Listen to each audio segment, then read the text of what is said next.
we just made a pull in 4th gear. We've got our 160 horsepower on it. The truck done in a baseline of 360 rural horsepower. Now we're going to take a look at the graph and see what it done in 4th gear. So we started both of the tests at 2,000 RPMs. And that basically means the dyno loads it? The dyno loads at 2,000 RPMs, you lay into the throttle, and then we'll start getting our data. So about 2,200 RPMs, you start really seeing a difference between the stock file versus what we have loaded now. And by that RPM, previously with the stock file, our torque and horsepower was 290 horsepower and 693 foot-pounds of torque. With the file that Tyson has uploaded now, our torque goes from 290 to 367, and our torque goes from 693 to 875 in just 200 horsepower after the test starts. It's about 3 horsepower shy of 80 horsepower right off the bat. Just immediately. As soon as you hit it. And just for people that don't know, this is a loaded dyno, so that means that somebody it's not up here just free spooling.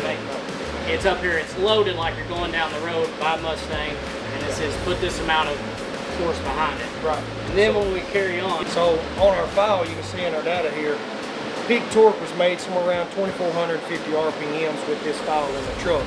Previously, peak torque with the stock file was 705 foot-pounds at 2,450 RPMs. And a factory like Duramax makes that.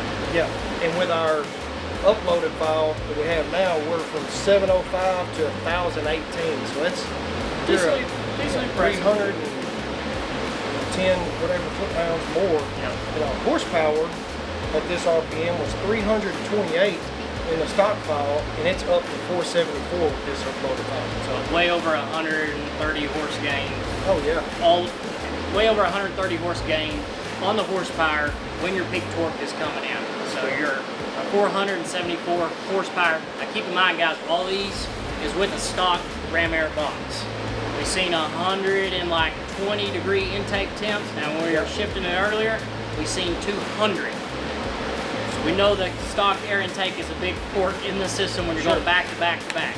Sure. So that's one thing we're going to point out. Now we're going to turn around and do a 5th gear pull and see what this truck will do with more of a load on it.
RPMs, rail pressure's up 24,000, intake temps 133, exhaust drive pressure 76. Now the thing about drive pressure too is keep in mind there's 15 pounds of calculated pressure right off the bat. Right. Boost pressure is 34.4, so this charger actually, yeah, it's pretty efficient. So guys, last week we talked to you about a 500 plus rural horsepower C1 HP package, and we've done just that. This week, out of our 2015 with 350 miles delivered 511 rural horsepower and 1,127 foot-pounds of torque on a Mustang dyno with the factory ram air box installed. Super impressed with it. Now guys, it's came time to give the keys to a newfound owner. He's taking this truck with our C1HP package, and he's gonna go actually enjoy the truck. So guys, make for sure you like, subscribe to the YouTube channel, and we'll see you here next week at Point Blank Performance.